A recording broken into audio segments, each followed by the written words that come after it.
Scotty Reed here.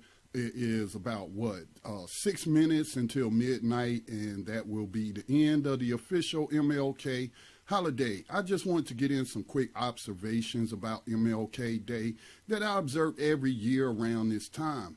And what I observe is they always show you this one-sided image of Dr. King. They always show you the nonviolent Negro willing to take a beating.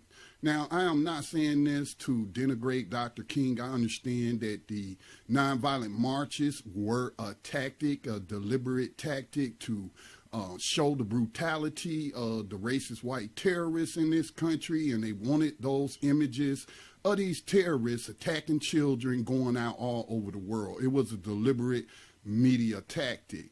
But Dr. King was not one of those nonviolent Negroes. Again, he did own personal firearms, as well as towards the end of his life, he started gravitating towards working with groups that were not nonviolent but would defend themselves by any means necessary. A case in point would be his last march, which was the March Against Fear.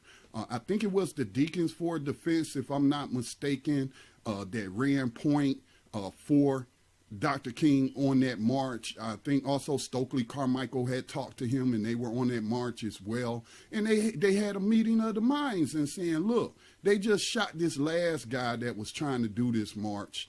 We don't need people to be getting killed out here. So why don't you work with us and let us provide security for this march against fear? And they ran point. And when I say ran point, I mean that in military terms.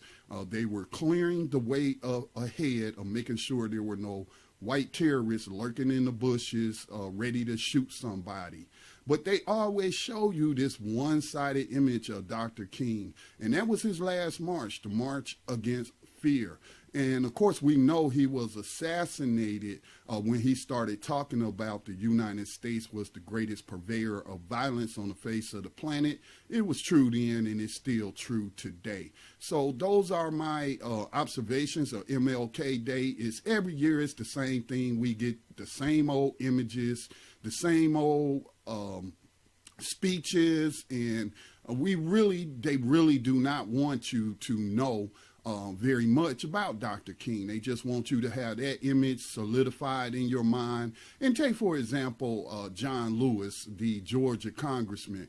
Every time they show this man in the media, they showing him getting beat down by police, because that's an acceptable image for them to promote. This is your place, Negro, on the other side of a baton or a foot in your behind.